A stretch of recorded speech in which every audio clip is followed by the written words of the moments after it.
ఒక అడవిలో ఒక చెట్టు మీద ఒక పావురాల జంట నివసిస్తుంది. అదే చెట్టు కింద ఒక పాము కూడా నివసిస్తుంది. ఆ పావురాలు గుడ్లను ఎంత జాగ్రత్తగా కాపాడినా ఆ పాము నుంచి కాపాడుకోలేకపోతున్నాయి. ఆ పావురాలకి ఉడత స్నేహితురాలు. అప్పుడప్పుడు పావురాల దగ్గరికి వచ్చి వెళ్తూ ఉండేది.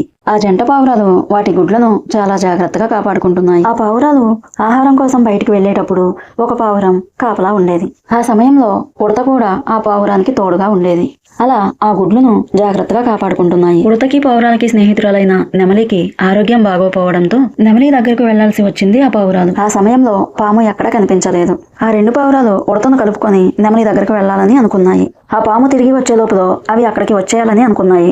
ఇదంతా చెట్టు చాటు నుండి చూస్తున్న పాము పావురాలు లేకపోవడంతో ఆ గుడ్ల దగ్గరికి వచ్చేసింది. ఆ గుడ్లను తినేసి పాము ఏమీ తెలియనట్లుగా వెళ్లిపోయింది.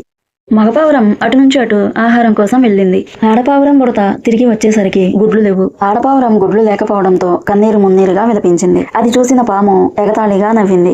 ప్రతిసారి అలా జరగడంతో ఆ పాముని ఎలాగైనా తప్పించాలని అనుకుంది ఆ పావురం. ఆ సమయంలో ఉడతకి ఒక ఆలోచన వచ్చింది. ఆ ఉడతకి వచ్చిన ఆలోచనని పావురానికి చెప్పింది. అలా చెవిలో చెప్పుకుంటున్న ఉడత పావురాన్ని చూసి పాము ఇలా అంది, మీరెన్ని ఆలోచనలు చేసినా నా నుంచి మీ గుడ్లను కాపాడుకోలేరు అని నవ్వుకుంటూ అక్కడి నుంచి వెళ్లిపోయింది పాము. అలా కొన్ని రోజులకు పావురం మళ్లీ గుడ్లు పెట్టింది. అదే మాదిరిగా ఆ పావురాలు ఆ గుడ్లను కాపలా కాస్తున్నాయి. ఆ గుడ్లు తినాలని చూసిన పాముకి విసుగు వచ్చింది. పావురాలు అక్కడ ఉండగానే పాము గుడ్లను తినడానికి వచ్చేసింది.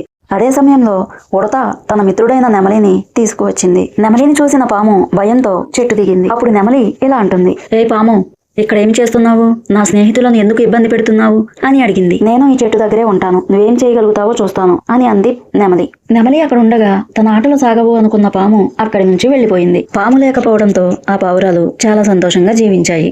ఫ్రెండ్స్, ఇలాంటి మరిన్ని స్టోరీస్ కావాలంటే మన ఛానల్ని సబ్స్క్రైబ్ చేయండి, షేర్ చేయండి, లైక్ చేయండి. మరొక మంచి స్టోరీతో రేపు వచ్చేస్తాను. Bye friends.